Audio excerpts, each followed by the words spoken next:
So you've been studying the quantum realm. This changes everything we know about life. Who are you? Just a man who's lost a lot of time. Cassie! I've never had a normal life. For the rest of you kids out there, word of advice. Look out for the little guy. You heard it up top. We are taking a trip. Not through the stars, not in an intergalactic way. No, because, baby, we are getting quantum up in this piece. That's right, because we are talking Antman. Antman and the Wasp. Quantumania. Here on Normies Like Us with your hosts. Boy. MODOK. Okay. I'll be Ant Mike. Yeah. This is Jake Pym. Jake Pym. Colin, I was thinking Lang. Colin Lang. the Conqueror. Cobb Lang's good. Oh, sure. Colin the Conqueror. Cobb the That's right. Conqueror. That'd be good, too. That's We good No, as well. We don't say Colin the name. We just only say him. designed- He is coming. Yeah. Oh, there we go. Yeah. He. But yeah, I'm not gonna explain Quantumania. who he is till later. Yeah. Marvel's smallest star returns to the biggest screen. Wow. Relatively Wow. speaking, right? The kickoff of Phase 5, as it were. We'll be talking all spoilers on Quantumania, the new Ant-Man and the Wasp movie. Just released in theaters this past weekend. We all saw it. And I guess primarily, we should probably recap. We've never done an Ant-Man episode. So maybe bring everybody up to speed on Have we where not? we are. We've not done a solo Wow. Ant-Man. Everyone's favorite Avenger. Kind of Right. startles me. So, Mike, you just said we're kicking off Phase 5. We just wrapped up Phase 4, I guess, quote Mhm. unquote. Normie listeners go back. We just did Black Panther, of course, Wakanda Forever. Now we're Is kicking this things off. officially a new phase? It's boy, here we are. I I've been guess. seeing them calling this as Who the would've start of thought? Phase 5. And who I thought? don't Look at us. understand what the phases mean anymore. I don't understand Mm-mm. any of it. But yes, I'm let's unfazed. let's do what you said. Let's give our history of Ant-Man because I'm out of phase. not to Ghost spoil it in for. Ant-Man and the Wasp. Oh my god. Jeez. Well, Jesus, this is my point. Set Not to phasers spoil to for our pun. listeners, but I think you two have watched all Ant-Man material possible. Jesus, Strangely enough. God Yeah. have mercy on your souls. What was your prep, Colin, before we get into our experience? You through essentially cyberbullying of just hearing how much you guys are going into it. After watching this film, I watched both the other two theatrically released films on Disney Plus, but I Oh, did wow. not go as far as you guys. Got it. Yeah, I guess I'm kind of the biggest Ant-Man apologist. I stand up for him. He don't need to be apologized for. He's a good Yeah. character. He's a I good just think he's guy, underappreciated. Yeah, he's a good guy. Scott Lang, Sure. every man. But I was a fan of, the Edgar Wright directing decision. I'm a big Edgar Wright fan. So unfortunately, he didn't stay on. But, I like the first two movies a lot. I think they have a lot of charm. And it's like Ant-Man is the Spider-Man for adults. He's just like a normal guy with some normal problems, right? Named after So- an insect.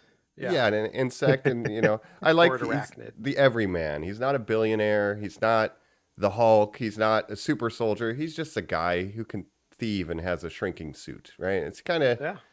he's grounded. I like that, but I like the Ant-Man character in Marvel a lot. I watched both of them, and then I watched just Endgame because he's not Wow. in Infinity War, so I just wanted to see Right. when he pops out of that van.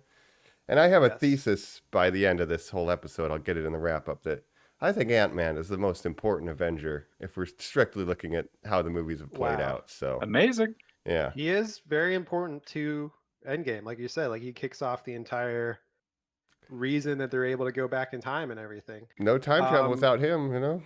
Yeah. For me, I watched starting, this past week, I watched Ant-Man and the Wasp.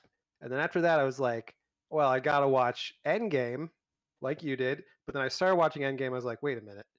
I have to watch Infinity War before I watch Endgame. I can't just go in straight into Endgame. So I watched Infinity War and then I watched Endgame. So I just watched both of those this weekend. And I'm glad I did because actually Infinity War, even though Scott Lang's not in it, they do mention him. And if you look at the timeline, Ant-Man and the Wasp is basically happening when Infinity War is happening because they get blipped at the very end in the post-credit sequence. So for me, it was very rewarding to watch all those. And I think Infinity War and Endgame, they are more rewatchable than the average MCU. And I think Ant-Man and the Wasp, that was the one MCU movie that I had never seen up until then. So I'd seen every other movie in the MCU. Finally watched that, for the first time. Ant-Man I saw in theaters, so I rewatched that for the first time. Huh. And you know Just what? missed it. Yeah, I just never got around to it. I was like, I'll catch it on streaming at some point. Never got around to it. Never seemed really Never that needed an important. excuse prior. Yeah, it makes sense. Yeah. And it turns out, I mean, I do like that movie, but it's pretty low stakes in terms of the overall MCU impact. So just never got around to it, but I did enjoy watching it this week. Interesting. I think it's better than the first one, kind of. It's more fun. But anyway, it's low stakes. Yeah. I went as far as to watch on Disney Plus they have the Antman shorts. They're like 3-minute long cartoons. They're not Scott Lang. It's just like a separate set of cartoons. They're really stupid. Don't watch those. But did you watch Civil War at all? Because he's in that airport scene in Civil War. Fighting with Captain America. Scott Lang scene. And first Giant Man appearance, I believe. Correct. Yes. Yeah, I did not watch the Germany fight scene, but I'd seen it. And that ties into Ant-Man and the Wasp. Right, of course. But now here we are, hey, 2023. Hey, Jacob, how big did you get? 27 feet. How big? 65 feet. 85 feet. 65. Oh, my man. It's pretty big. He gets big. even bigger in Ant-Man and the Wasp, right? That's probably the biggest he's been. But the thing is, he gets bigger by scale in Quantumania, but we'll get to that. He's kind of like an inch tall. He's like a kaiju, but it's like he's an inch tall. Relatively speaking. Yeah. But anyway, that's probably the biggest he ever gets. Is maybe bigger than Ant-Man 2. But is he bigger than ever right now? A new movie just dropped. Obviously, mixed Rotten Tomatoes score from the critics. The audience seems to be a little warmer on it. But I mean, if we got mixed, it's I think officially the second MCU movie to ever get a Rotten score after That's correct. The Eternals, which is a movie that I actually liked. So who knows? Divisive, we're not splitting hairs here, but we will be probably splitting atoms and particles as we shrink down to go into the quantum universe. Let's talk the new movie, I guess, right after this. Quantumania. Let's do it. We're back. You're on Normies Like Us. We're getting small, y'all, because we're talking Ant-Man. That's right. The hero that's tiny but packs a big punch. That's right. And it's, of course, not just Ant-Man. It is Ant-Man and the Wasp. Quantumania. Jump tap. You're not doing it right, I saw.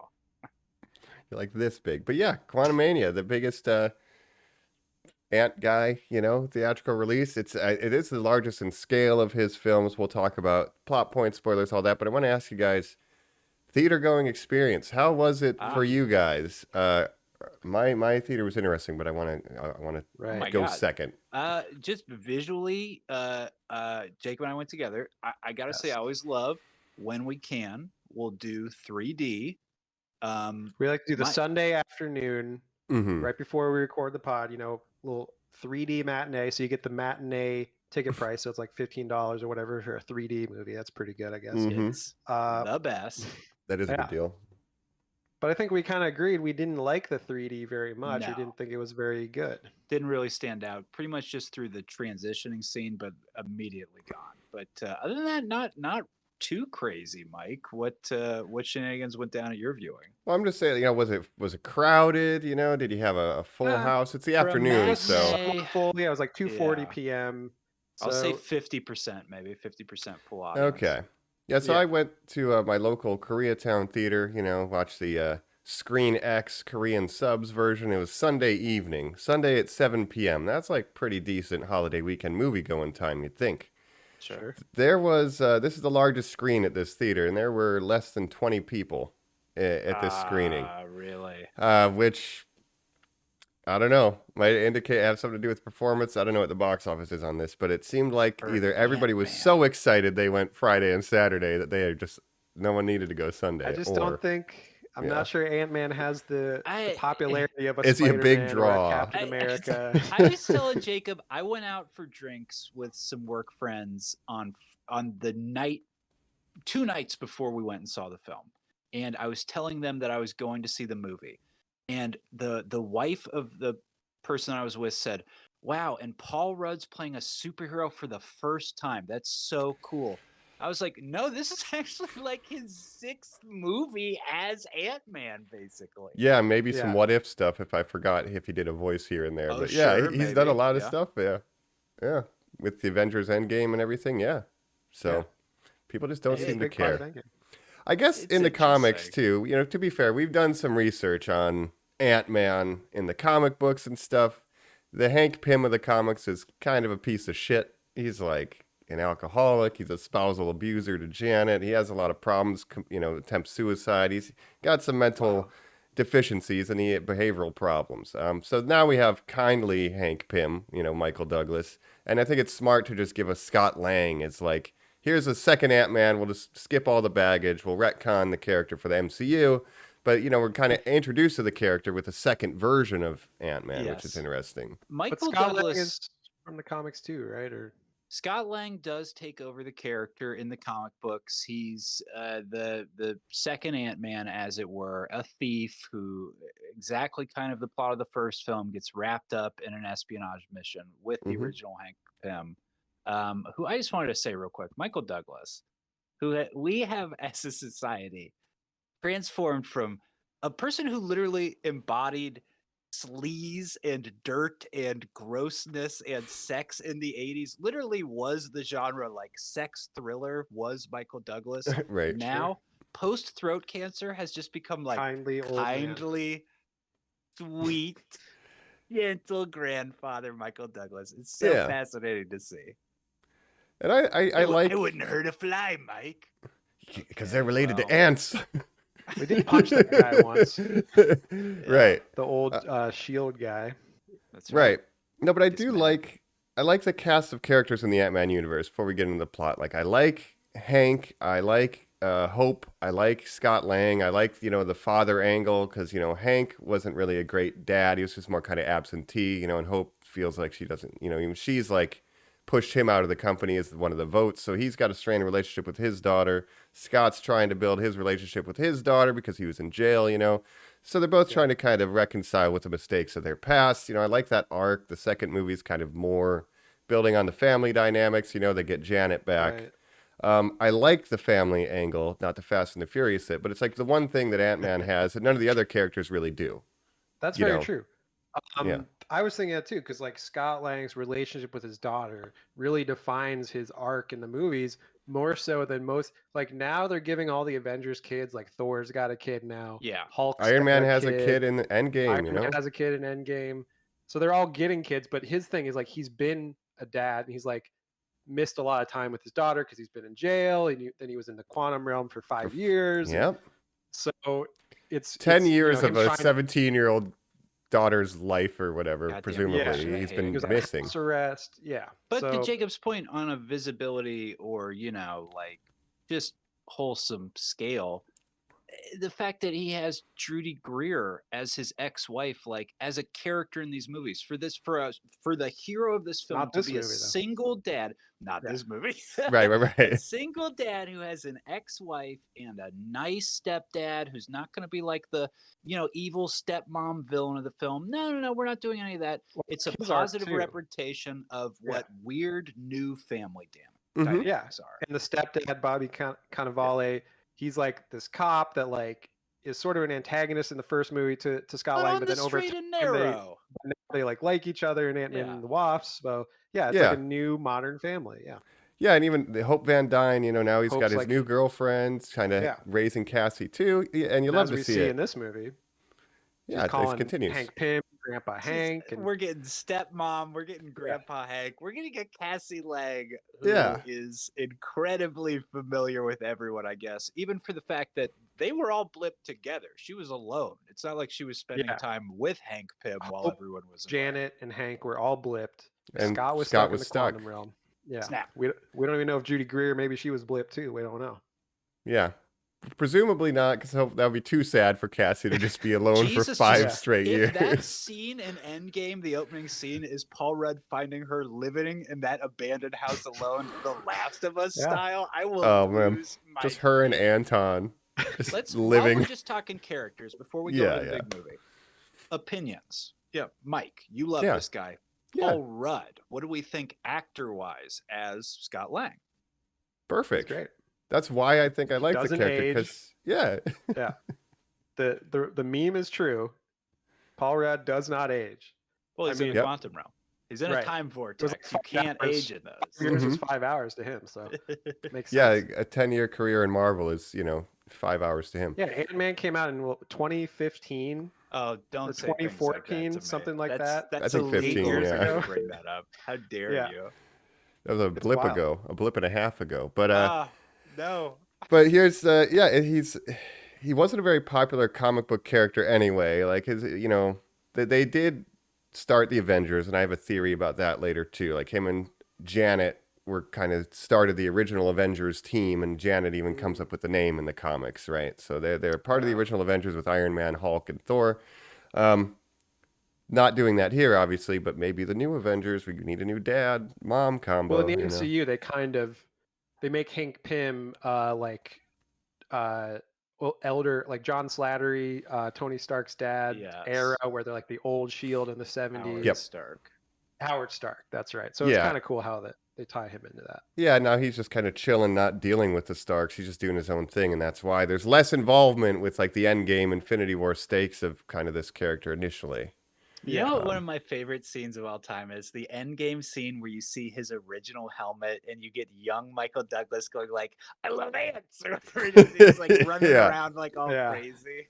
Yeah. Yeah, there's a little stuff like that's cool. Now, even like yeah. couple, I guess just a couple notes on the first two because they Sure. have throwaways like, oh, Darren thinks, oh, I heard the stories of the Ant-Man. I thought it was bullshit. Tales to Astonish, and that's like the book that Right. Ant-Man debuted in. And I don't know, there's just something quaint, and I like the crew. I like The crew, yeah, I was going to Luis and mention stuff. this too. And I'm Michael sad that they're Pena, not featured in the new movies. So. T.I., David T.I., we all Dassler. agree with everything T.I.'s ever done. Let's That's just say right. it here. Especially traveling safely with weapons in the vehicle. Ew. But Yeah, where's Michael Pena to me is like maybe the second most important character of the first two Ant-Mans. Like he's really the Wow. heart of it Yeah. to me. He's the he's the Ned to Spider-Man. He's the friend character, and he's just they could have thrown him like an after the credit scene or something in this one. I don't know. well, because here's the thing, he does a lot of knocking people out in the first movie, right? But then they Yeah. establish that he's the only guy to knock out that big guy when he left jail. So he has the ability to knock people out with one Right. punch. That's his one thing. And he does mention, hey, can I get One a suit? punch man. Maybe like a moderately powered one or maybe no powers? And I'm like, Yeah, it I does texted you nothing. guys, Even Luis that I better feel get bad. his suit.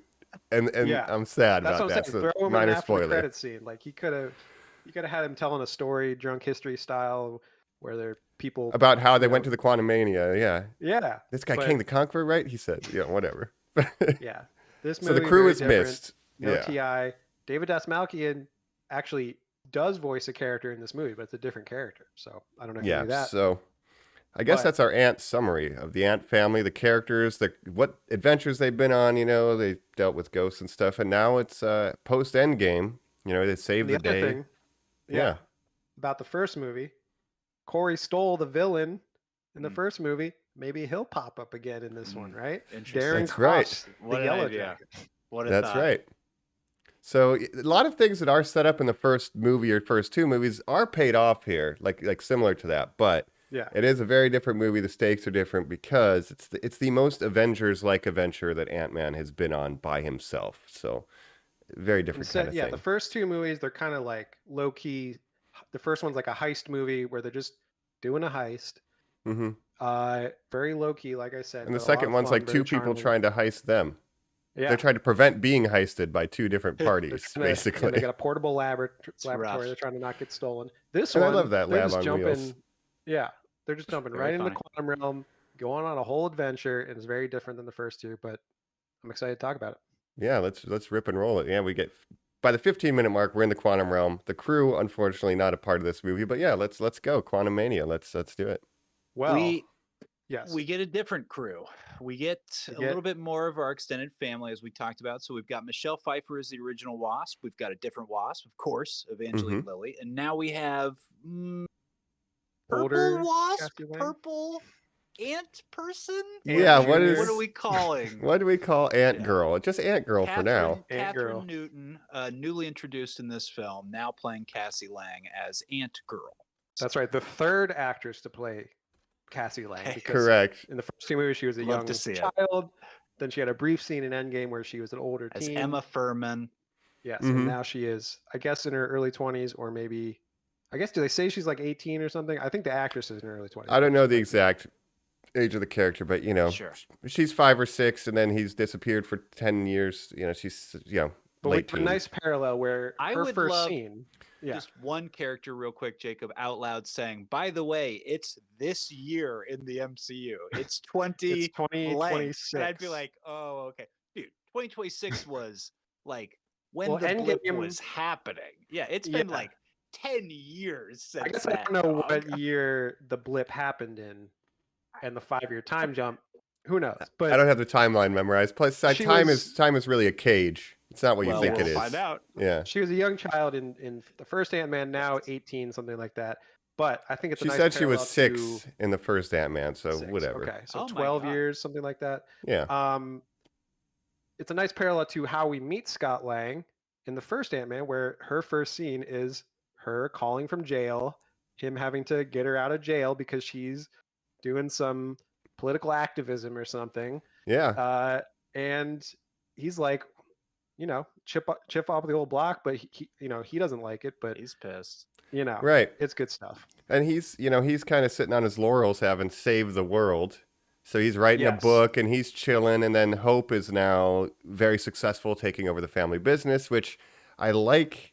That is kind of going back to the comic where pretty much like Janet was rich and Hank would just chill and do experiments. Like she was the benefactor, and we're kind of getting that dynamic with Hope doing all the making the money, doing the lab stuff, and he's just writing a book. So we're kind of getting those dynamics from the comics placed Right. onto Hope Well, and even in the Scott. first movie, she was kind of like co-running the lab with Darren Cross, right?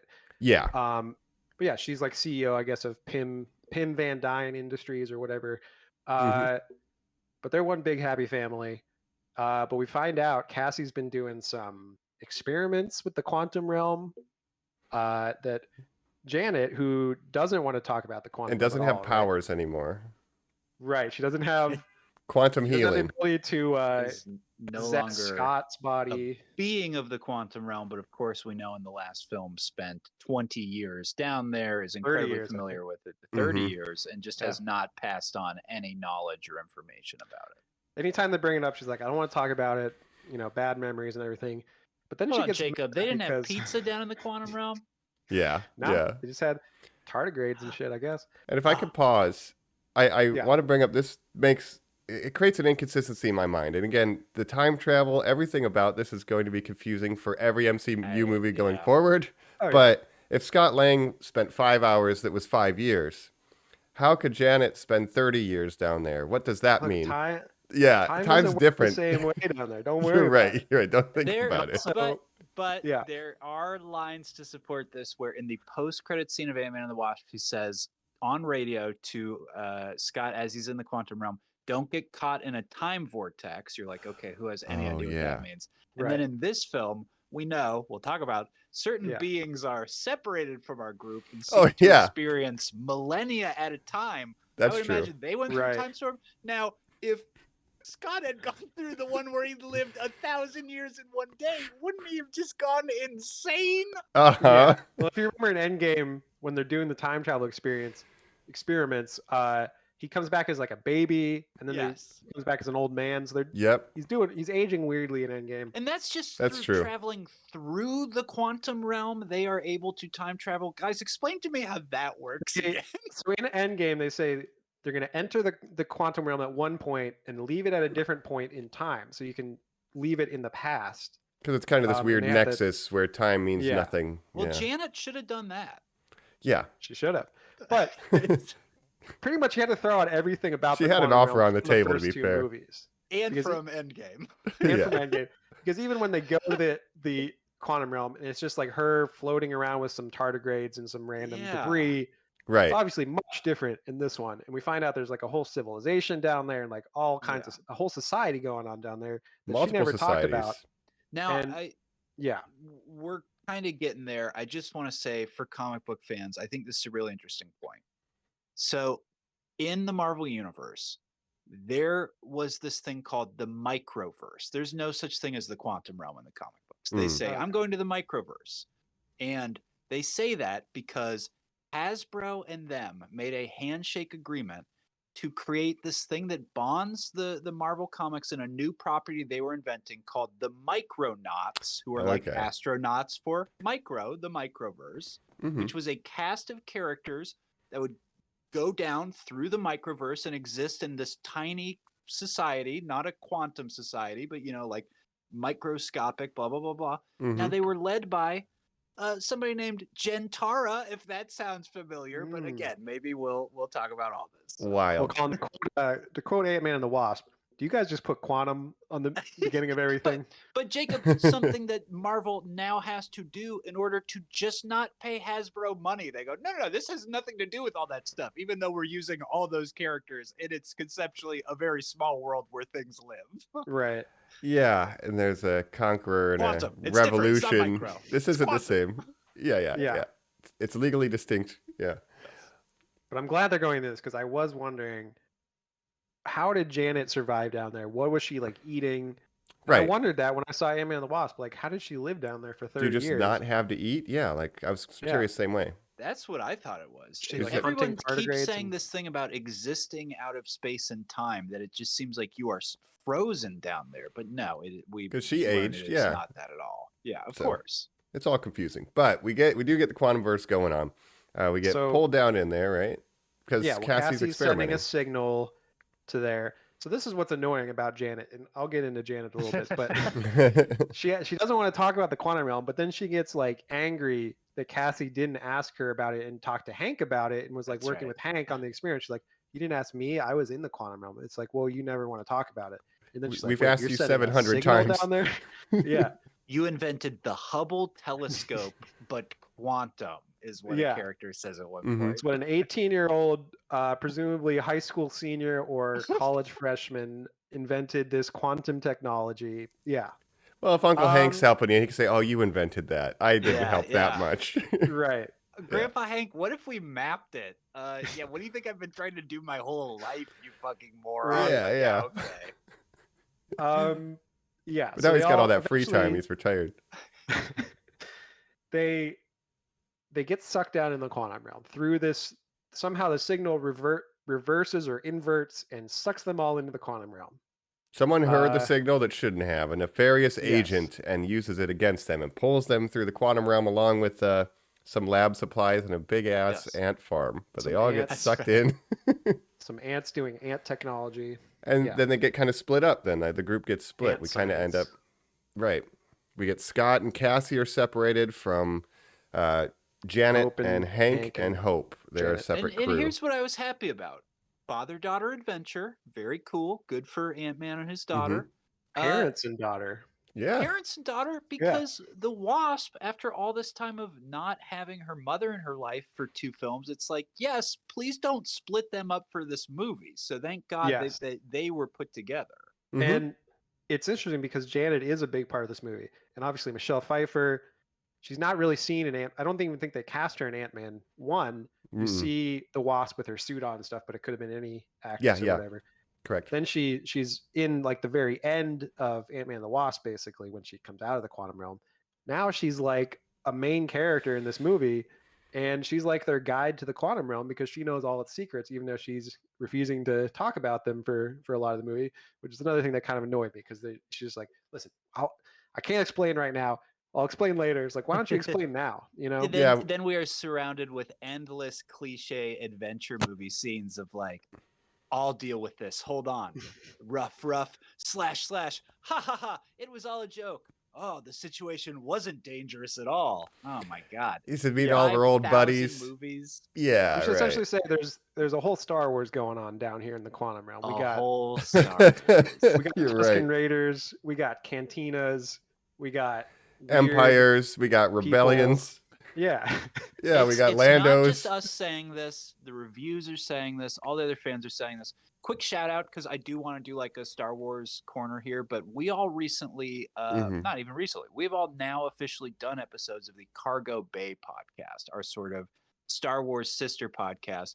We're about Yep. to talk some Star Wars Marvel influence, but if you're not subscribed to them, do yourself a favor, listen to that podcast. Absolutely. That's right. Absolutely.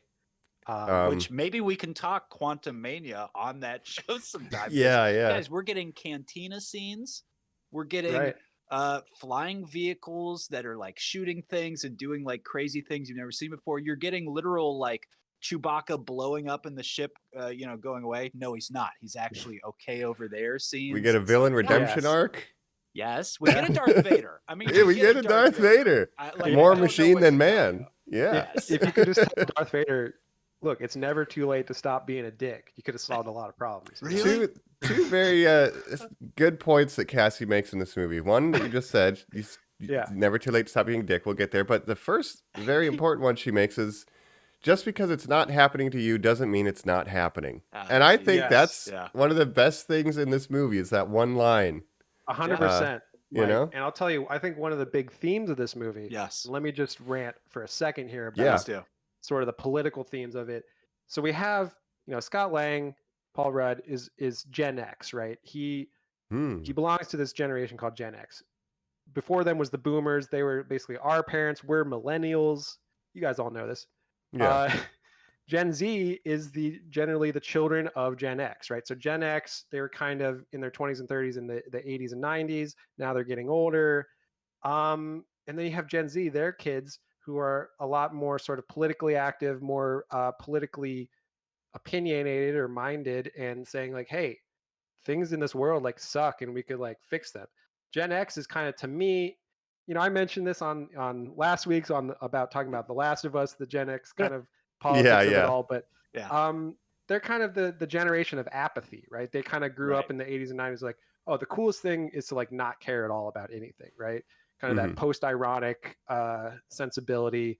And that's kind of what I think of Gen X. And they kind of, they got older, they got some more money, and they just kind of gave up on trying to like make the world a better place. And I think that's what this Cool. movie is kind of saying. Yes. Like their kids are now saying, no, you can't just give up. Like just because bad things aren't happening to you doesn't mean they're not happening, right? Yeah. There's Or in another literally- universe, it has rippling effects of like when to act. Yeah. Yeah. There's literally a revolution. I mean, literally, people are fighting back against this stuff. Now, Cassie's early lines that we all just said are her saying, like, there's a housing crisis. We need to be doing more, like, no joke. And Jacob, there's literally my favorite line in this movie, which is old man Hank Pym pointing to ants and going, look, I know socialism's a dirty word, but like, maybe we should be more like their society. He just Which loves is, ants. I love that. See, I'm just saying. I'm just saying. I've been saying it for the years. line for this movie is multiple characters say to Hank Pym, man, you really like ants. And he's like, yes, my thing is ants. Even when Janet says, I know you love your ants and I love that you do. It's just like she supports his Ant hobbies. Society is a socialist society. It's good. Between that and it's the secret message of this film. It's very interesting. Yeah, and just to shout out The Last of Us, if you've seen last night's episode, there's a little communism reference there where they're talking about communism. So, look, it's a big week for leftist economic systems, I guess. Literal communes, yes. Yeah, maybe I was too hard on old Craig Mazin, but anyways. Yes. So there are and the arc that Scott Lang has to go through is like, oh, just because you save the world in Endgame, like you can't just rest on your laurels. And Cassie has to kind of convince him, like, because he doesn't even want to help out with this whole revolution and everything in the quantum realm. She's like, no, we should help out. Like, he's just like, no, we need to get out of here. Like, he just wants to protect his daughter. She's like, you got to think about the world around you more than just yourself and your family. Yeah, so I like that theme. Yeah, I think that's very good. That's really insightful, Jacob. And again, all these themes are just multiplied infinitely because of if other universes are getting destroyed. It's the same reason Janet decides not to make a deal with the devil. We'll get that reveal pretty soon here. But it's like she knows that the needs of the many are greater than the needs of the few or one, and decides to back out of it. And we find out more about her past in the quantum realm, where she's like, yeah, I was like a freedom fighter or a terrorist, depending on how you look at things. And that's kind of what revolutions are. Sometimes they can be painted as Yeah. terrorists by the oppressive forces. Oppressive Get forces. more So- interesting language in this film. Yeah. Can I just say this real quick while we're talking about all this stuff before we go back to our again more Star Wars band of rebels? Yeah, we're getting for ahead. And say giving you your as we're political talking about primer. it, Yeah. And now. and just analyzing and just going into this film, we're doing it more than we were for Wakanda and stuff. And I'm going to say it's because I kind of liked this movie. I kind of I'm going to say this. I know you guys maybe feel different. This is my favorite Ant-Man movie. Okay, yeah, let's get that out of the way. It's hard for me to choose because it is so different from the first two, Yes. and those are a lot of fun and just very low key and charming. This one's got a lot more going on in terms of the world building and just like the Yeah. scope of it all. But I did like this movie. I think there's problems with it. I think it's not perfect for sure. But compared to Wakanda Forever, Thor: Love and Thunder, Yeah. Multiverse Again, of Doctor Madness, Strange, Eternal, Yeah. Shang-Chi, Black Widow, all the recent fare. I don't know, but it's reliable to see our pal Scott, Mike. It's always reliable to see Scott. I'm of two minds with this. I think it's a above average MCU movie. It has problems, but it's a below average Ant-Man movie. But it also has some of the highest peaks of the Ant-Man character and the characters in his little Hope Van. It has some of the highest highs of an Ant-Man story. It's just like some of the valleys are a little low. Yeah. It has the least to do with like the Ant-Man of it all, of like things shrinking and getting big. Like that happens in this movie, but it's not like the most important thing about it. When he is like grabbing the sun creature out of the sky and growing in size, that is, you can literally feel the writer being told, hey, he hasn't done like a size thing. Adding more size changing and stuff. Just like, right. Yeah. He has to get big because a boulder falls. No, they're not in a cave. They're in the quantum realm. Yeah. The sun comes up and he has to like, catch it. And you're like, well, again, they're all super small because they're in the quantum realm. So them changing size is really only relative to, like, even when he's big, he's still so small that you couldn't even see him with a microscope. Still microscopic, yeah. When it is taxing on him, Jacob, to maintain a larger size, to the question you were asking, relativity wise, because he is moving from small to like, let's say like 80 feet by the end, quote unquote, to be like this huge thing. And so's his daughter. She's like blacking out from the strain it's taking. Okay, but like, you are microscopic right now. Is it going to like kill you to get huge again? Because you think that would take like all your fucking energy. Yeah. Right. Could you just grow your way out of the quantum realm to become human size again with the Ant-Man suit powers? Would that even work? I don't know. Is that how the first Ant movie resolves? Does he just hear Cassie's voice and just get big? Yeah. He puts the disc in his regulator that makes it big. Yeah. Yes. So yes, you can to make it big or whatever. It becomes. It seems that he's done that. Then He reverses the charge. Yeah. I mean, but he's still bypass the pressing compressor. the button on his thing. Yeah. Yeah. It's not like Too he's bad just Janet didn't think of that. This film has, unfortunately, to work around all this, a ton of portals. This is a portal movie. There are about 4 different portals, all different colors. I did not like any of them. Yeah. Well, I just want to mention, so this was written by Jeff Loveness, who is a Rick and Morty writer. And this is the second Rick and Morty writer now that's like doing Marvel stuff, because we Michael had Waldron. Michael Waldron, who did Loki and Multiverse of Madness. Yeah. Now we have Jeff Loveness, who's also writing Kang Dynasty, I think. Yeah. That's and shout out to, what is her name? Charlotte Yee, I think, who or please look this up, Mike, who did She-Hulk, is of course also another Rick and Morty writer. Right. So they're getting all these Rick and Morty writers. Obviously, we had the Russo brothers. They started with Community. Jessica Gao. Thank you. Dan Harmon's other show. So we have all these Rick and Morty, probably Harmon proteges coming in. And I gotta say, this movie feels very Star Wars. It also feels very Rick and Morty. And Rick and Morty basically did their own Star Wars with the whole Rickiverse or whatever, the Council of Ricks and all that stuff. Right. And this feels a lot like that, where there's all these weird characters.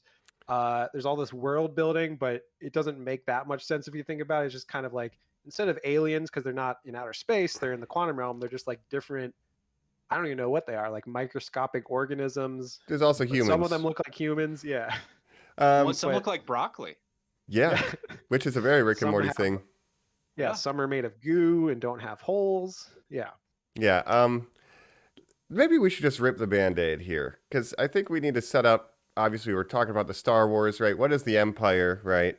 Obviously, we have Who's known the from the Emperor? trailers. We have our tease with Loki, Dun, dun, Kang the dun. Conqueror, right after He this. who remains. That's right. We're back here on Normies Like Us. We are talking Kang, the Conqueror. That's right. We're talking the villain of Antman Yeah. and the Wasp, Quantumania. Yeah, so I mean, we see in the trailer that it's Kang the Conqueror. We learned, as Jacob said, he who remains in the Loki show. He's like, hey, Sylvie, if you kill me, it's going to unleash some Kangs. And she does it anyway. And now we got one of those Kangs. And he was exiled here. Janet kind of helps him out. He's pretending to be a good guy. And it kind of gets him his powers back a little bit. Almost helps him escape. She decides not to. And now he's pissed off. But while trapped down there, he builds an empire and then conquers all the other societies, and the rebels are rebelling against him. So he's kind of the Empire in this, but played by the wonderful Jonathan Majors. You know, we love Lovecraft Country, Creed 3, Michael B. right. Jordan connection, you know, Black Oh, yeah. Panther. Excited for Like, that. I'm yeah. excited for that. So yeah, we'd like to see some Jonathan Majors, and I The think he does a Harder They great Fall. job. hmm Great Western on Netflix. And the Airplane movie that I check it out. haven't watched yet on Paramount. Yes. But Glenn Powell, who loves doing plane movies.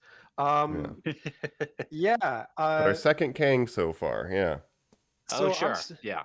there's still a lot about Kang that hasn't really been explained in the movies yet, and as we get into the Kang Dynasty and everything, it'll be explained more. But obviously, there's a bunch of different versions of him. We even see at the end. So He Who Remains was the first version of him that we saw in Loki. This one is the exiled one who, like, we find out he's like killed entire timelines and stuff. Like, he messes with the timelines, erases Mhm. entire timelines. He's killed trillions essentially. hmm I think that's kind of how he's going to be the next, obviously, big bad, Thanos style. He's the Thanos of this next phase. But I think to differentiate him from Thanos, he's not just like super powerful. He's got like a bunch of different versions of him. Is that right? Yeah. Yeah.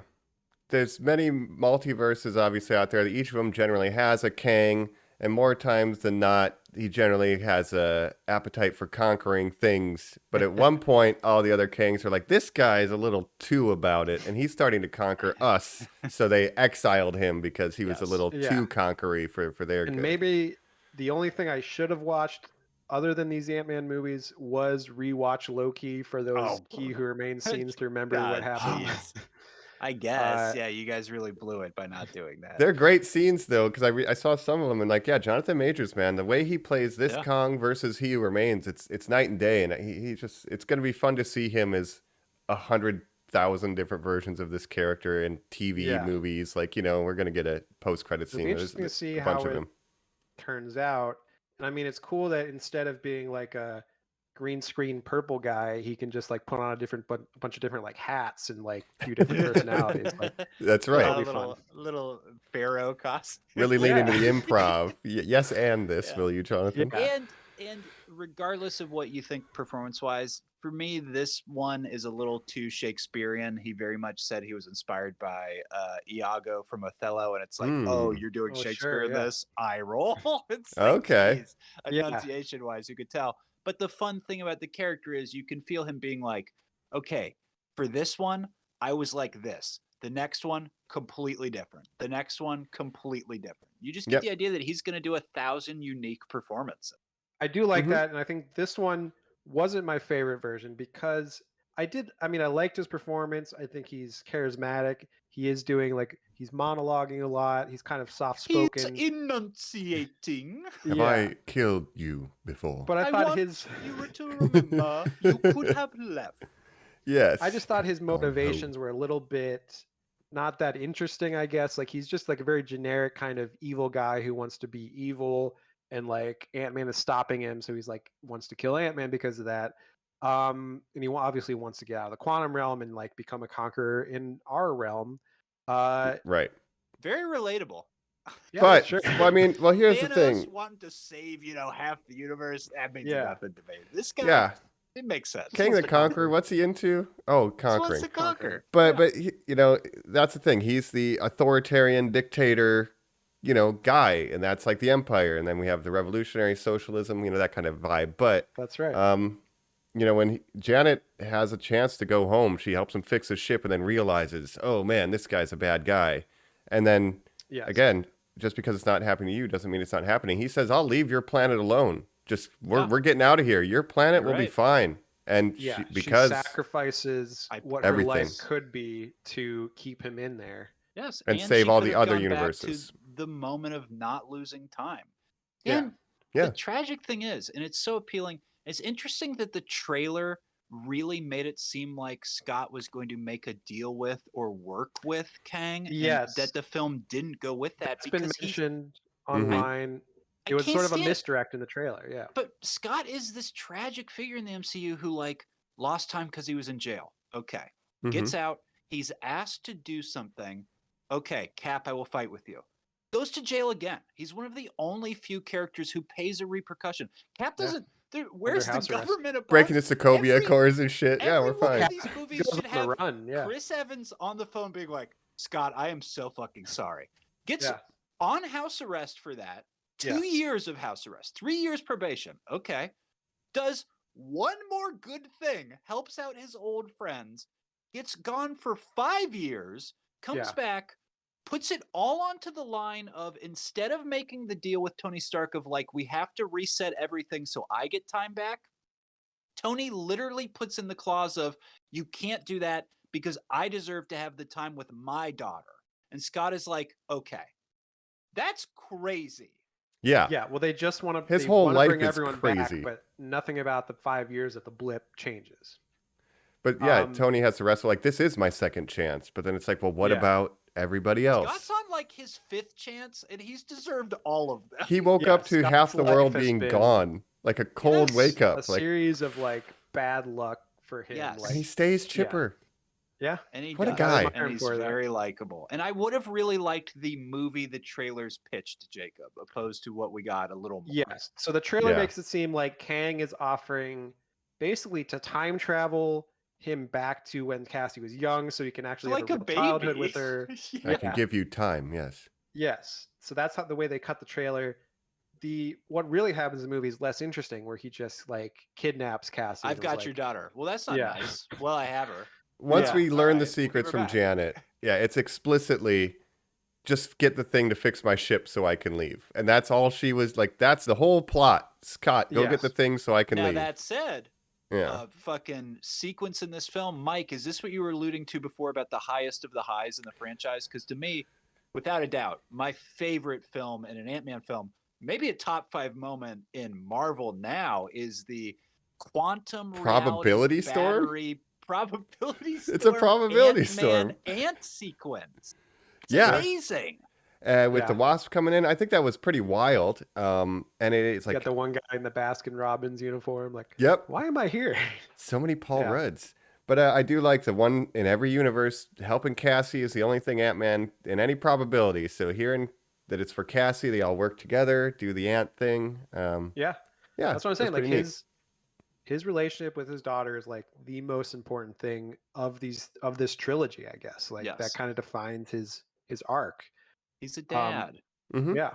And that's what pulled him back from the first movie, is thinking of or hearing Cassie's voice. You know what I mean? So it Yeah. tracks. And yeah, Janet made the engine really big, so he had to make it small again. That was Yes, what and I happened. love that story-wise, it's a great reason to whatever this probability storm or whatever is making all these other copies of you. That's the one thing Kang would never want. He hates other versions of him. He can't go get this fucking thing, and nobody else can Oh. survive it because it'll make them crazy. And Scott the can't other make any other versions- choice than Exile. Yeah. Yeah. Right. huh. Yeah. But if he's in the probability storm, how would that go for It Kang? will Even make if he were, yeah, probably other versions of at least that one of him. they're just you gonna know, fight and each other. just- Yeah, they wouldn't agree on anything. The guy's a maniac. Yeah. Right. I do wonder. So obviously he's defeated in the end of this movie. Do you think we see this version of Kang again I or do. it's just going to be Or yes. different versions. I made a pitch to you after we saw the film, Jacob, where I said, Mike, I think this is the most dangerous thing they could have ever done to a Kang, is push him into any sort of thing that's called a multiversal battery. He's in a multiversal. He lives in an engine that can travel the multiverse. I don't like it. I can He, tell like, you merged with it. Who knows Yeah. what he's going to come out as? Yeah. again. I need to watch Loki again because the whole multiverse, the time authority, Yeah. timeline authority, whatever. TVA. It's Time Variance TVA. Authority. It's all so much happening, and I need to refresh my memory on how that all works with the lore. But Well, thank God they got the Rick and Morty writers, because if anybody's smart Yes. enough to tackle this kind of material, it's people that work on Yeah. that Right. show. Yeah. well, this You is guys kind had of the said before, Council of Kangs, the Council of Council of Ricks. Ricks. Yes, there's an obvious choice there. hmm In the comics, Reed, after having like messed around with Kangs enough time, goes, Reed Richards. okay, here's Reed Richards, and we should say Fantastic Four is primarily the opponents to Kang mostly. Mhm. This is a very Right. different interpretation of him. Reed Richards goes like, okay, well, I know the best way to defeat this, and he's like, I'll reach out to some other versions of me, and puts together the Council of Reeds, and then they're just a bunch of assholes who turn on each other, which is like great. So that's Science what it's always egos. gonna be. That's funny. Yeah. on the Rick and Morty of it all. I was going to make this point earlier, but basically, so a lot of people think Joss Whedon with the Avengers kind of defined the style, the house style of MCU with the quipping and everything. I would argue that since like Phase 4 or so, the new house style has been sort of defined by the Guardians of the Galaxy and Mm. sort of the Taika Waititi Thor Ragnarok of it all, the crazy sci-fi wacky ness of it all, and that's really what that's what this movie is basically trying to be, like a Guardians of the Galaxy movie or something, with all these wacky world building, you got Fighting Bill ego. Murray. Yeah. Look, Dan Harmon did clean up on the first Doctor Strange film. He pitched jokes and lines, and Yeah. since then, you got Taika Waititi, who I believe directed a Community episode. You've got the Russos. all those other. You've got the Russos, of course. You've got literally the entire writers' room of Rick and Morty that we just laid out. Like, Yeah. I don't know what to tell you guys. Like, the style is apparent. It's Dan Harmon's style. Like, Yeah. It's really crazy how much of an Yeah. influence he's had just on everything in pop culture these days, because of the success of Rick and Morty, obviously, and the success of the connected universe of MCU now, where everything's got to be this wacky sci-fi adventure. Yeah. I mean, how distinct are these revolutionaries and Sunhead guy and I Have No Holes to Quark and some of the people fighting in, Thor 2 or Thor 3? You know what I mean? It's like Right. some of these random army quirky characters, like they all kind of blend Yeah. together, really. And even in Yeah, Thor Korg and Ragnarok, Holga. you had Yeah. Jeff Goldblum coming in. This movie, Yeah. who are we gonna In get? the weirdest let's get scene in the Bill movie. Murray. Giving a Yeah. Jeff Goldblum performance. You think it the whole time, Jacob. You're like, Mhm. of course, this is Which the is- weird old A-lister you get in the cameo. It's the role. worst Cool. time to get a Bill Murray performance too, because Yes. what used to be like eccentric old guy Bill Murray is now creepy, abusive Bill Murray old guy. Like, Yeah. there's been And the sort of scene a is Me awkward. Tooing of Bill Murray. Yeah. Okay, but Yes. yeah, even just in And it's this, got an awkward scene. yeah, it's just he's implying that him and Janet were hooking up, and it's like, how is Yeah. Hank Wild just stuff. chilling?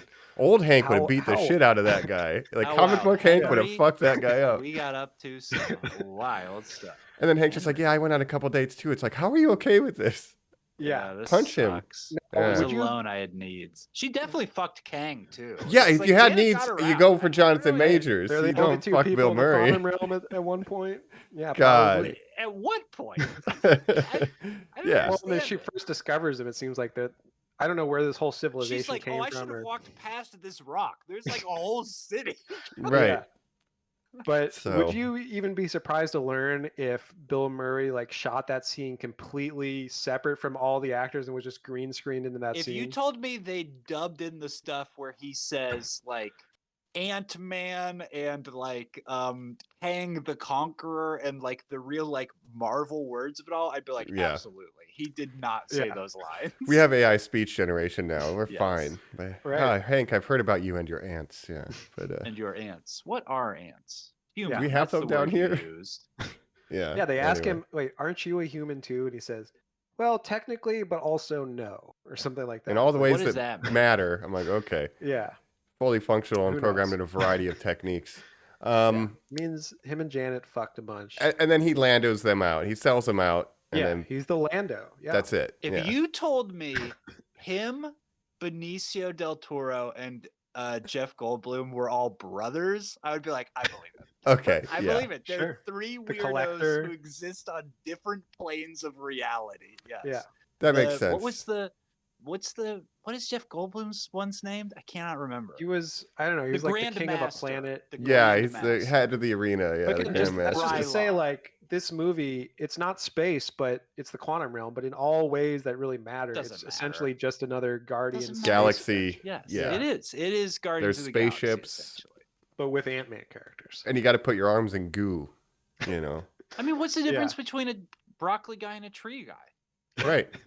Truly. Nothing. Yeah. Nothing. Hardness of bark. Clearly. Yeah, but yeah, so it's space, but with broccoli. goo technology. That's what the quantum realm is. Space with goo Yeah. technology. Drink the But goo. the consistency, because Mike, I really thought they were going to lean into the organicness. Everything's an organism. All technology Mhm. is a microbe, just like whatever, any small thing on the planet. No, Bill Murray's spaceship has like an electric, power Yep. source.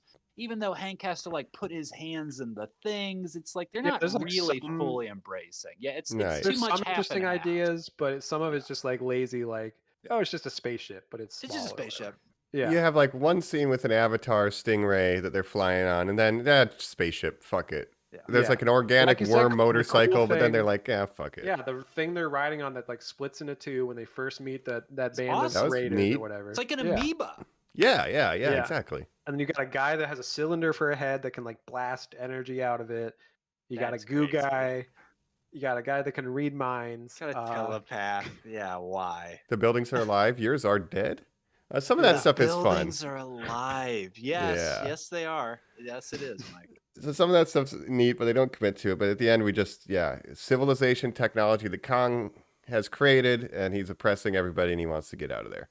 But it really is like the same kind of world building as like Rick and Morty, like kind of lazy, where it's like, oh, this character is like a talking boob or whatever. I'm Schleep Right. Schlurp Blib Yeah. Blop. Oh, and That's what- exactly. Justin You're drinking Roiland me. doing the voice of Zibbity-doo. Yeah, Goo and you're Guy, like, yeah. I Yeah. almost guarantee they had a cameo with him that like might have mysteriously gotten cut. They're like, will we Sure. record these? Yeah. I'm sure. Get this out Well, of here. he could have literally been the voice of Goo Guy.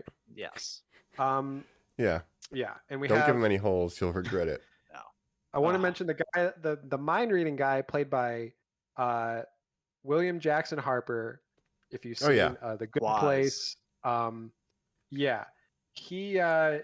It's funny that they put him in there because you mentioned the Fantastic Four. He's been fan cast a lot as Reed Richards. Obviously, would John love it. I Krasinski would has too, love and it. he showed up. Jesus So I Christ, wonder he'd be if they just amazing. cast him just as like a nod to like the fan casting of him as Reed Richards. Well, I hope not. I don't know why they wasted him in a role like this, but Yeah.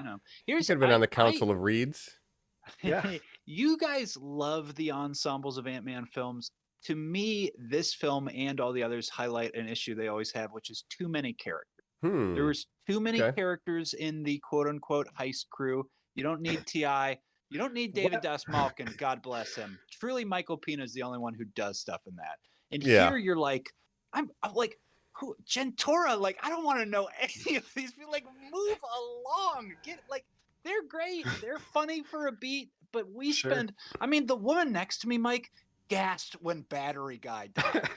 Oh, Gasped. what? She said, was "Oh a sad death. no!" And I, in my mind, I was like, "You don't give a." She shit formed an about emotional Battery attachment to that guy. Well, I do. Yes. I do. Well, Gentora, you Wild. looked it up after the movie. Is a real character from actress. Marvel. Is a real actress. Oh yes, a real character. Yes. Mhm. Yeah, that She actress was I in looked up, Mando. She was Katie ripped. Did you O'Brien. guys see her? Jesus. and she was also in Agents of Shield as like a minor character. So she's been in the MCU before, but Oh. Fair that's enough. okay. I'm sure she'll She's return out. for a meaningful role in the Kang What if the Dynasty. credits said instead of Kang will return, Gentora will return? I'd be Broccoli like, Yes. guy will "No." return. Yeah. Yeah. Bill But Murray so will we return. get obviously we should go back to Kang for a bit. We have Yeah. Kang. We also have another was gonna character say. Here we go. that we should mention. Now, Jacob, hold on. Now, Yeah. before, in this first movie, you happened to bring up this character, Darren Cross. Nobody remembers this guy. Corey course, Stoll. Corey Is Stoll. this the actor? And he's some sort of, what did you call him? Some sort of yellow jacket? No. Mhm. No one knows this. So we Yeah. get sort of a retconning of a character that's from the Marvel universe. So basically, Two of them, we have sorta. Yellow Jacket. Yeah. In the end of the first movie, he gets crumpled up and we think dies.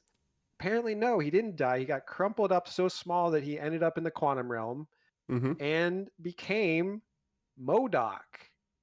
Yes, which is an Became acronym, MODOK. machine of Yes. murdering and killing, something like Made that. only Mechanized organism designed Designed only only for for killing. It would be MODOK. Yeah, actually. that's Scott There points is an out. F in there. This is not, the origin of the original MODOK character. We even had a animated show featuring the voice of Patton Oswalt as MODOK. Right. That's obviously a very different character, Mhm. but is now Darren Cross, who was Wow. crumpled into this weird thing with like a giant head and a little Mhm. butt that you see. A little butt. Yep, and the CG looks terrible on this, right? Yeah, It's it doesn't really look bad great. looking Yeah. for It's just a weird, normal like, human stretched. face. Yeah. Yeah. You are punished to fluctuate between a non-comic accurate facial covering robot suit that has a crazy voice, or it will open up and display some of the worst visual effects of a human Yeah. being's head, accurate, but you don't want to witness it for even a moment. No. He spends a lot of time in the second form, unfortunately. And he is our Darth Vader of this movie. Yes. And he has sort Thematically. of an arc where he basically Cassie just tells him, "Why do you have to be a dick all the time?" And he's like, "Just look at me, I'm a dick." And then she's like, "Look, you don't have to be a dick though." And then he's like, "You know what? You're right. I guess I'm a Okay. good guy now." He has a hero's death, I guess. He which is a very says funny scene. he saves them when Kong is pushing back against Ant Army. I'm not a dick. And he has a redemption. He throws the Emperor into Yeah. the tube, basically. You know? He has his moments. Exactly. Yeah. He dies a hero. He And an says, Avenger. "You were always a brother to me, Scott." I Yes. wish they funny. had gone full like take off my mask so I can see your face one more time. They with my own should've. eyes. Yeah. You're like Jesus Christ. Some of that stuff Just- was just funny, stop even though it already. was terrifying to look at. I did enjoy, like, Yeah. oh, we were always He- brothers, Scott. Yeah. He dies, and literally Scott says, "Wow, what a crazy day it's been." That's pretty much his Yeah. whole life, Scott. But Yeah. wild. But yeah, I do like the contrast where MODOK's goofy, because at first when he says some shit in jail and Kang just throws him against the wall, "Don't speak when I am in the Yeah. room." I'm like, oh shit. So Okay. they're kind of showing like, oh, Kang's It's a like mean to relationship. him. Yeah. Everyone's I don't mean know, to him there's- and makes fun of him the whole movie, unfortunately. No one Yeah, you got else in baby jail. kind of a legs. joke of a What? character. Yeah. Yeah, and I guess maybe for a machine for murdering and killing, he's not very effective at it. But, you know, he's No. comedic in this more than he is threatening to kind of show that Kang is the threat. But it's an interesting reimagining of this character, and I wonder Ties how in all with the the first MODOK movie, fans out right. there are thinking like, I can't Hey, we want imagine our who real they MODOK. are. I can't Yeah. imagine what they think. I don't Yeah. want to entertain them. And frankly, I don't love what we were given, but it's something. I don't know. It's a Yeah. thing, I guess. But yeah, that's more minor. I do think, well, not he's a secondary villain, but you know, we kind of talked. That's his whole deal. He gets made fun of. Cassie beats him up. Oh yeah, that puts me on my favorite Antman moments from this, including with Cassie, are when he's doing giant man stuff and he's like a kaiju. He's like destroying the city like a Godzilla, and when he giant Yeah. man punches Kang and is like slam, I'm like, this is sick. This is like the sickest Ant-Man stuff. Like when he's kind of going toe to toe as Giant Man, slamming him into the wall. I like Yeah. that, and I liked her punching MODOK in the face when she got giant. yeah. That stuff is cool to me. So good use of the ant powers, even though we're in a quantum realm, and it's hard to scale something like a giant Pez dispenser when you're in the quantum realm, right? You could do more Yeah. fun stuff with human objects, and you can't really do that here. So I think using Giant Man, so to speak, to like in an interesting way is something we haven't seen yet with the power set. So good on them there. Anyway, that's my But I anecdote. think a lot of the fun of the first two movies is like things getting small and big, cars getting small, buildings, Pez getting big, Thomas Little the Hot Wheels tank car engine. that Michael Pena gets in, you know. Yeah. No, the best scene in the entire movies is when he says, I'm going to disintegrate you. And the Siri iPhone says, playing The Cure's Disintegration. Yes. They That's did great. do that. Yes. Obviously, you can't do as much stuff like that in the quantum realm because you can't Right. make, you're not making things big and small. But like you said, yeah, big Ant-Man is fun. Big people, small people. Punching Yeah. MODOK's big face with a big hand was a good little visual and gag. getting a bunch of ant stuff is cool. I like the super smart ants. Yeah, so what happened to our ants Yeah. real quick? Because this is the best version of Hank Pym, is the movie Yes. version. It's wholesome and good, and he loves his ants, He and just they loves ants. somehow Oh, form yeah. a Science. they have a second-class technocratic society formed by the time they find Look, him to rescue him. Socialism. is a dirty word. Yeah. But all the ants come to Yes, save the and day. obviously he's got these ants that are building technology in the real world. They also get sucked in the quantum realm when they all get sucked in. They go through a time vortex, so As that we they all do. yes, so they aged like millions of years or whatever, or thousands of years. I don't remember. In a But the- second is They what he get says. they became super smart ants. They developed all this technology, so now you just got super smart ants hanging out down in the quantum realm. And he's controlling them. Yeah, Can I just say an easier? I don't know if you're already just making this stuff. I don't know what it matters, but just have it go like they went through a pocket that sent them here millions of years ago. So they've actually been here evolving. That's why the idea that like they existed in all of time for one moment while shooting through space and had to, 1,000 years passed for them in a moment when they came through their geniuses. That is so horrifying to me. Just And they have were it be building that their he's like the society- ancient idea. He's their god that they worship. It's like, These are "Do you believe generational it?" ants. They've told exactly. stories of Hank, It's right? like He will fucking return. Stargate, where he's like, and they're like making fucking. That's a statue of me. Like, I would love that if Hank had would his be- ant be statue down amazing. there that they made of him. Yes, he That's deserves great. it. He Yeah. does. it does.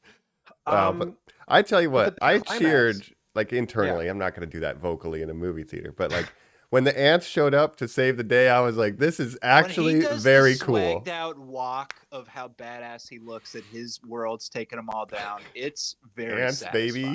satisfying. Told you. But again, I'm getting Rise of Skywalker vibes when Yeah. the living buildings show up and everyone shows up to save the day at the Call end. the rebellion. Yeah. Endgame's the same way, to be Lando's fair. here. Gentora's here. Goo Guy's here. Okay, great. Gentora, Lando. Yeah. Sunhead, When mind Lando reader. Calrissian You made it. landed in one of the ships off the quantum zone was like, y'all ready for this? Right? Yeah. Couldn't leave you Um, hanging. And back to the Shit. Kang of it all, Kang's motivation obviously wants to get out of the quantum realm, but it all comes down to, they build this guy up as this big bad guy. It just ends up with him getting in a fist fight with, Scott Lang and getting his ass kicked, basically. I was a little disappointed by kind of just the climax of the movie. Yeah, I guess we're kind of getting to that point. I mean, I think there's some interesting stuff in the fighting. Like, I think there's, an initial part when they're fighting with Kang and it's him and the Wasp working together. There's some really cool teamwork stuff happening. But then when it gets down to like his armor's broken and he's like kind of underpowered and it's just a punch him up. Yeah. Kind of gets his ass. To defeat his grand plan, it took 5 super scientist level geniuses. I'm throwing Cassie in there because she invented the Hubble telescope for quantum. An entire society rebelling. Of super smart ants. And super smart. And then an ant society on top of it. Yeah. And the suicide of his most loyal Darth Vader just to overcome his powers. I can Of take course. that as the Avengers will have a hard time fighting A bunch of him. 100 of Yeah. these guys. And he has all that's- I'm these- fine with that. These troops that have his stormtroopers, which have like Stormtroopers. blue I was literally screen about to faces. say. Yeah. What does he call them? I'll look up the Oh, word. Jesus. If he probably doesn't even say, he probably I just don't says remember. stormtroopers. Yeah. I was These are hoping there was going to be a stormtroopers. twist I named of them after like the popular film Star Wars. Of course, like a Kang loves Star Wars. There's Yeah. something stupid, but I'll While I find was it. watching, I was like, a cool twist would be like if they're all like clones of Kang, and that's why they Yeah. have like that face masks so you can't see their Or faces. I thought he was abducting people, maybe, but no. Yeah, we don't but get into no, that. they're No. just They're faceless robots, soldiers. maybe. I think they're don't robots know. in the comics. It's like Kang bots or something. But Whatever, how you know? many scenes of two of these soldiers walking someone down a hall to Oh, put them in buddy. a cage, and then them turning small and like punching them out and Not like even. escaping? Sometimes they just shake the cover loose and they go Uh-huh. like, oh, Yeah. like the robots are like, what were we supposed to do? Hold her? There's a Right. lot of that, unfortunately. Yep. Yeah. And again, it's just very it's You a very imagine Peyton stereotypical Reed being Star like, Wars. well, you know, in this scene you get away. They're like, well, Yeah. how? She's like, just get away. You just get away. That's kill what we these do. Stormtroopers. Yeah. I think one of them says "damn" or something. Like they have a Yeah, one-liner when they're damn. about to die. Yeah. But Um I think when Scott's fighting Kang though in this one-on-one punch him up, because they all go through the portal, but then Scott stays behind to make sure Kang doesn't get out. I like there's pathos there, like it's Scott choosing to be heroic for the first time when it's not Yes. required. and then Hope so comes back for him, right? and then Hope his comes back for him. Yes, that's very cool. And Don't that kind put of your was Timberlake moving too. behind. That's his girl, Yeah. And Well, they're I thought No, go ahead. I thought the way it was going to end was they were going to get stuck in the quantum realm, like Scott and Yes. Hope, because the portal closed. They remain to like make sure they finish him off, but no, then they just turn the machine back on and they go through the portal again. There So I was thought they were going to get stuck. apparently- He was going to lose more time with Cassie, and that was going to be like some Yeah. pathos to add to his whole arc, right? But There's early yeah. drafts where I guess that was supposed to happen. At least Scott, I'm not sure if both of them. And like that would have been a better ending. Like if it's him and Hope, now we're fucking stuck. Yeah. And then how do we get out to warn the other Avengers and shit? And Cassie's trying to figure out how to, that's where I would go with this. But they decided to open the portal up. I guess they thought, he was stuck already once in the quantum realm. Yeah. It almost seems like they reshot that scene, like you were saying, Colin, where it's like Yeah. they don't even look back. Like the portal opens behind them, and they just say, "Let's go home," and they don't even They're look back. That could facing almost the have been, camera. It's so Yeah. strange. It cuts to black. Yeah. yeah, There's also a rumor that the birthday scene, we missed a couple birthdays, that technically could have been at the beginning of the movie. And they had to just re-record Yes. like 180R line to make it. Because Right. he reads in the book, and I'm sorry I missed a couple birthdays, Cassie. He says that line to sort of set it up. I adored this final scene, Mike. I think this is what made the movie for me. A Mhm. 50-year-old man at the height of his power, the happiest he's ever been, having a goddamn panic attack while eating birthday cake. I thought that yeah. fucking... Did I do Just the right having the thing? I did existential do the right thoughts. thing, didn't I? Wait, he said he was Well, he going to did kill say everybody. something When he's was coming. walking, and he starts to focus it on that woman, and it's like he's about to pass out. He's like, kill everybody. Like, he Yeah. just like keeps sort of like repeating dark stuff to himself. And he's like, oh no, Yeah. oh no. You know what? Push it down, Scott. It'll be all right. Don't overthink it. I think that's great. Probably foreshadowing for some Avengers Yes. shit, right? So that'll be fun. Yeah. That birthday scene again. That could have been a moment. Where's Cassie's mom, Judy Greer? Where's her stepdad? Like I that don't could have been a scene. understand. they You have could a have brought them whole in. supporting cast. I saw someone pitch online. Michael Pena. Can you imagine the Louise scene we would have gotten where he tries to sum up, because Quaz is asking them things like, who are you guys? Where he sums up what Earth is like, what humans are like, only for them to go like, well, they That's haven't true. drinking the goo yet, so like maybe he can't even like understand them. Or Oh, something. It's just, like, man. the Yeah. comedy's there. I understand maybe not wanting to play into the third beat of the joke to do it a third time, but like at this point, it's a staple of the franchise. Yeah, And you it's like a must big have part of him it. under contract. Like, get Michael Pena in there, even for a Yeah. minute.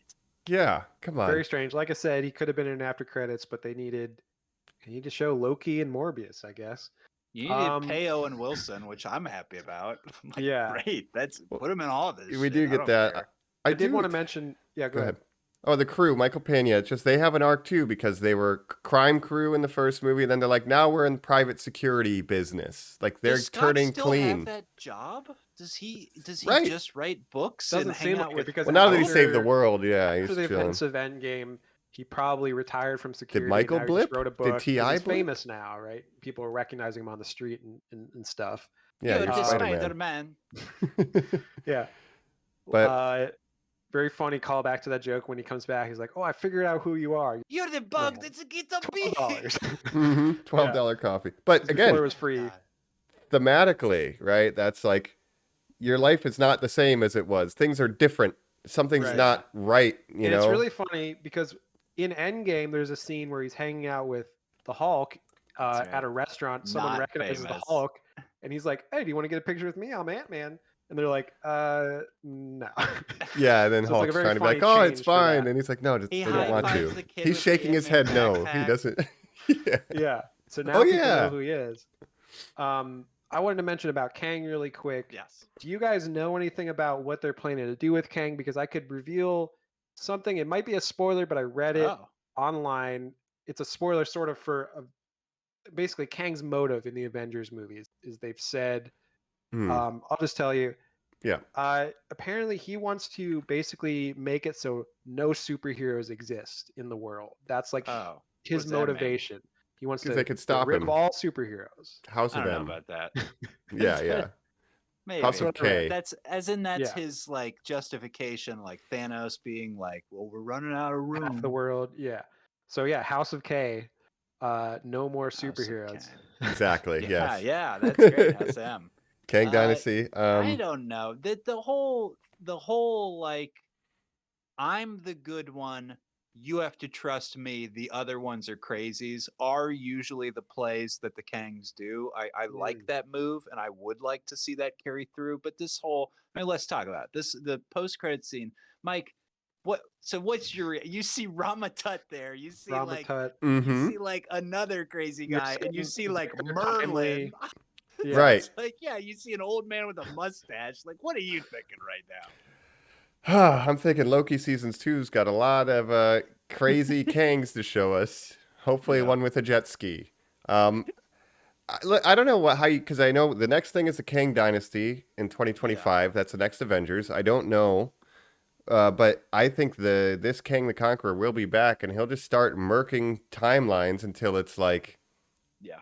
oh shit, and maybe he doesn't have full control, so he's just hopping around, but he wants to find 616 Scott Lang specifically, and there's a target on his back, and therefore Earth and all of our shit. Well, again, I think so they introduced the concept of the multiverse in the movies. They've kind of done that to death now, where everyone is knows about the multiverse. Now what they're going to do is sort of end the multiverse and go back to a prime timeline. And I think ultimately that's going to be the big change that Kang does in the Avengers, where it's like no more other timelines. There's one timeline now.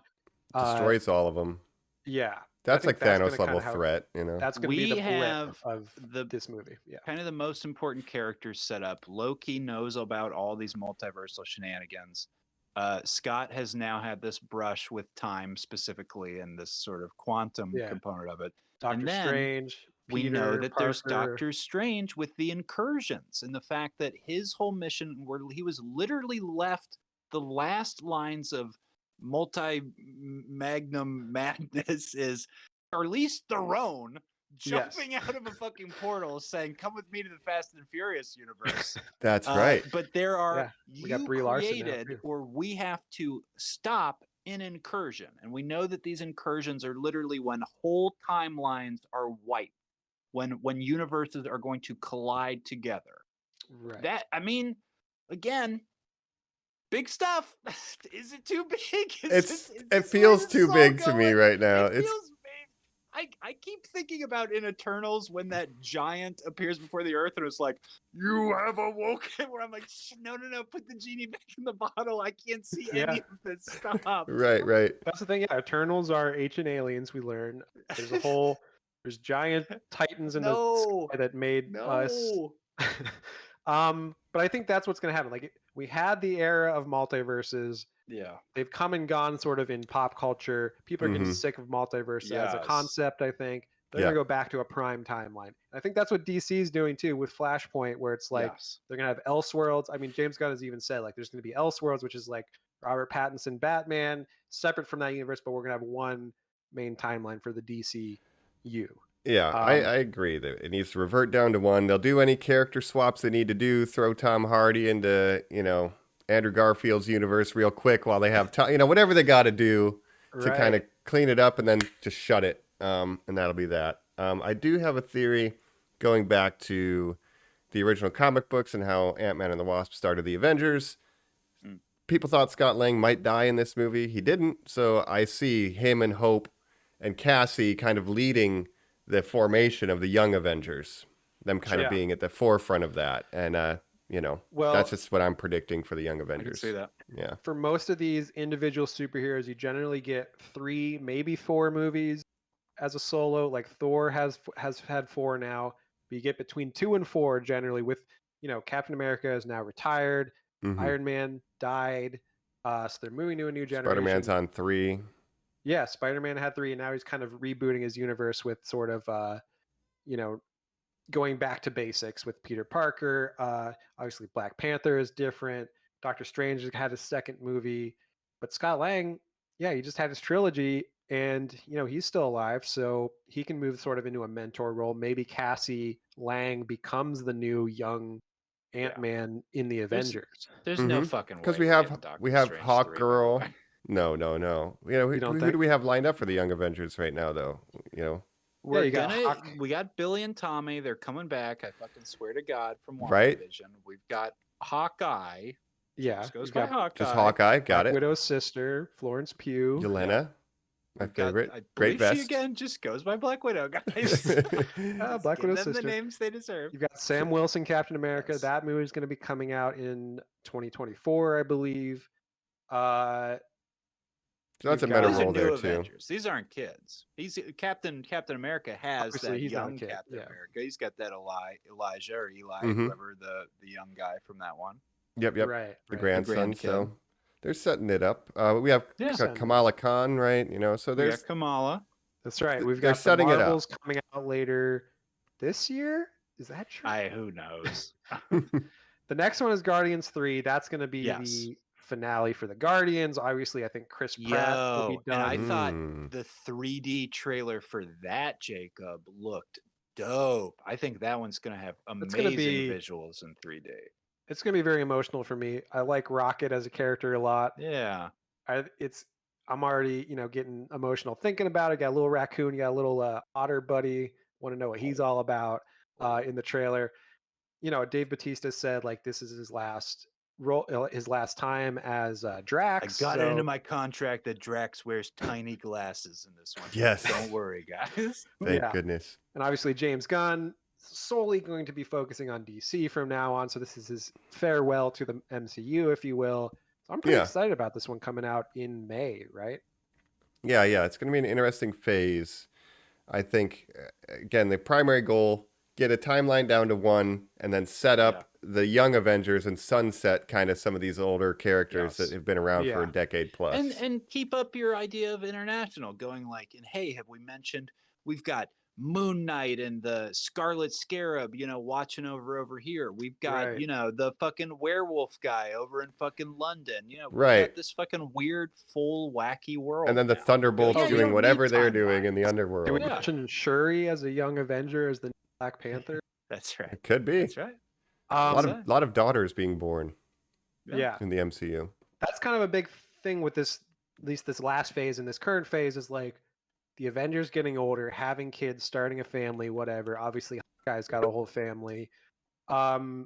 So it'll be interesting to see kind of how, now that we're moving into the second decade of MCU, Yes. basically. And you know what I'll be happy to leave behind from this previous decade, Jacob? I Mm. thought it was such incredible, innovative storytelling, The Blip, but dealing with every film having like, well, I come from the dark, depressed, like, I was alone, Dad. You were gone for 10 years, Dad. Mhm. It's like, great. Let's put all that in a box and go back to like, everyone's hopeful and like, superheroes are super heroic. Yeah, I Yeah. think they've done that in the ground between Spider-Man and WandaVision, and Yes. they've done Fallout from the Blip. Okay, we can all get Yes. over that by now. Mhm. And I think we will. I think Guardians may be the last of like this old. The sort of Marvels generation. is going to have the Marvels. Spectrum lady who we saw Mm. her whole background in WandaVision was I was gone when my Yeah. mom died of cancer Oh, and yeah. stuff because I was blipped. It's like they're going to bring that up again. Right. Let's just do it and then just be done with it. But- Yeah. Another thing that I was reading Kevin Feige talking in an interview, and this is kind of as long as we're talking MCU in general. What I'm excited for is they said their TV, I think so. What I liked about She-Hulk, the show, is that Mhm. to me, that's the only one of these MCU shows that really felt like it had to be a TV show rather than a movie. Whereas I most dig of the that. other ones are like movies that are split up into episodes, right? Like Mhm. Moon Yes. Knight. Moon Knight could have been a movie very easily. Yeah. Some of these other ones, they said we're really going to try to make our TV be like it could only be TV, and our movies be like they could only be movies. So they kind of recognize that problem, and they're going to space things out more. They're We'll not going to see. have so many projects. It sounds like Okay. they're kind of refiguring things out, like what fans want going forward from the MCU. Oh, did we oversaturate the market going from two movies a year to Yeah, 5 movies a year, 10 TV Shows. shows, Yeah. 2 holiday specials? What if It's like, spin-offs? Yeah. Jesus so they're sort of Christ. recognizing that. But you know what? As much as we say, whatever, the MCU is stale, it's getting old. I'm kind of hopeful for the future, just because they are trying to rebalance things and going forward. So, We're like I said, and we've kind of been given our final thoughts here, but Jacob, Yeah. I'm gonna mirror what you just said, in that like I was so down watching Black Panther, and do you know what the secret is now? That you and I didn't see it in theaters. that's right. Truly, like We didn't you go and see I it in see a lot of 3D. films together, and Yeah. regardless, if not, I like going to the movies. And while I was watching Antman and Quantumania, all I was thinking the whole time was, you know what? I fucking love seeing movies. This is like it's fun to see movies. I think I liked it more, and I'm grading it higher because I had a good time watching it, opposed to sitting at home, kind of waiting for it to be over, eating my vegetables basically by being like, okay, who's the new character? What's the new overarching plot? Okay, this moved this chess piece forward in the grand scheme of the MCU. That means I have to keep up with or acknowledge that like X, Y, and Z changed while I'm Yeah. looking at my phone. That's not fun. What is fun is going like, oh, there's Scott Lang. Oh, there's Hank Pym. Oh, there's his ants. I love it. Yeah, yeah. Yeah. Yeah, we've seen a lot of Marvel movies in theaters, and I think that's kind of how they should be seen, Yes. because they are kind of a spectacle. You want to see it on the big screen, maybe in 3D. Yes. Like The we've seen some biggest ones screen that possible. I don't Yeah. know. Yeah. I've had a more positive reception to some of these movies because I saw them in the theaters. And I think you're right with Wakanda Forever. I mean, it was so dark on my TV, and I was sort This of was second dark screening it. sometimes too, though, to be fair. Oh yeah, Yes. visually this movie doesn't look great. There's It's a lot all over of the place. A lot of goop. stagecraft and a lot of just Yeah. like brown goopiness to it, which the 3D did not help. Look, Peyton Reed worked on Mandalorian, and Mandalorian poisoned the 10 executives who visited the set of like filming that season, particularly his episode that day, to be Mhm. like, wait a minute. How much did these big background drops cost? Wait, you're saying they're digital, but how much? They're that much? Well, we could just Yeah. shoot every movie on this. Wait, we make this This- with exploitative labor? We don't pay full Oh, price? You get Oh, more of easy, these. Easy. The Just do the whole thing. stagecraft, Yeah. yeah, the stagecraft is really making me I'll write nostalgic myself a for an bonus. era where things were just shot in a warehouse and then green screened afterwards, because they looked more real than this. But Jesus. yeah, visually, I mean, yeah, this movie, it's not the best. No, but Yeah. again, the frustration of being like, God damn it, Wakanda Forever, is there something wrong with my TV to where I got up 3 times to change the settings? I'm Yeah, not going to enjoy watching that movie after that. the introduction of Namor, where you can barely see him. Yeah, Right. but maybe it would have again, been better in theaters. I think it would have been. Yeah, I this mean, is hard to look at for 2 hours, just the amount of computer Yeah, upon it, Yes, people were unfortunately. comparing That's true, too. online Yeah. this movie to Spy Kids 3D, Yes. which is Oh, very funny because they have George very similar Lopez? suits. Yeah. Mr. Electric? Is MODOK, yeah. Yeah, looks better. Well, I'll circle around to the final thoughts on the Ant-Man, but definitely the job of this film, which is why we talk so much MCU, is to set up Phase 5. So, like, are we Yes, excited for it? I'm cautiously optimistic. We'll see where it goes. As long as Scott Lang's being featured with his family and more Kang, Yeah. I'm here for it. Honestly, You know, after watching Ant-Man 1 and 2, after watching Infinity War and Endgame this weekend, I Mhm. was like, you know what? These Avengers movies, like, they're pretty good. Like, I'm excited for the next phase, like Kang Dynasty, Secret War, Secret Hell yeah. Invasion. Like, Oh my bring god. give me my slop. Bring all the actors in, and just feed it to me because I'm ready. That's true, because after Secret Wars and stuff, you get every character type ever fighting together. Then you close the multiverse at the end of Yeah, that. then you got to be like, we gave it to you. It's done. Yeah. Um, Like, I don't think Endgame will ever be topped in terms of the superhero meetup movie, but we'll see what they got. You know, yeah. Could be lightning in a bottle, but my thesis on the Ant-Man experience is obviously he's sort of the most important Avenger because, like I said, without him, there's no stopping Thanos, right? Without that rat that lets him The out. rat is really the MVP. Yeah, it's the most important rat in the world. Yeah, in the universe potentially. So yeah, that rat, but Scott Lang, he's like so out of place. Everybody's like, he just has the technology, but everyone's even condescending to him, like Captain America and Iron Man. He's like, "What are we gonna do?" And they're just literally ignoring his question. Like they don't care about him because he's just an everyman compared to these super scientists and super soldiers. So put some respect on Scott Lang's name, though. He did beat up Kang, but that could be a bad thing. So whatever Scott Lang is involved in has huge ramifications going forward. So he is a very important character, even if he's like not the most popular. Just respect Ant-Man a little bit is all I'm saying. Oh, did you save the universe? We never hear about it. You should write a book. Yeah. The other thing I like about it there's is always just room how to grow. He sort of like idolizes Captain America, and the way he talks about Cap is like so funny. It's like, yeah, Cap, we're like friends. Like we've met a couple times. We call him Cap. Captain America. I would never fight Captain America. I fought with him. Yeah. Very funny. But then when Hope's like, why didn't you ask me to come? I would have gone with you. Like, I love that wholesome, he's just an everyman with family dynamic. And there's not enough of that in the MCU. So you know what? You go, Scott Lang. Anyway. Yes. Yeah. Absolutely. Force for He's good. Our little guy. He's our little guy. He's our little guy. Or a big guy, depending. But I think rather be small or big. Small. Well, here's the thing, because the reason in Hank Pym invented the Pym particle originally, he's like, I could shrink anything. Imagine how much we'll save on global shipping fuel costs. Like we'll just shrink. Like it was. Even when he makes that pizza, he's like, I saved $8 with this pizza. Yeah, he's very like, you have a pragmatic Nobel Prize.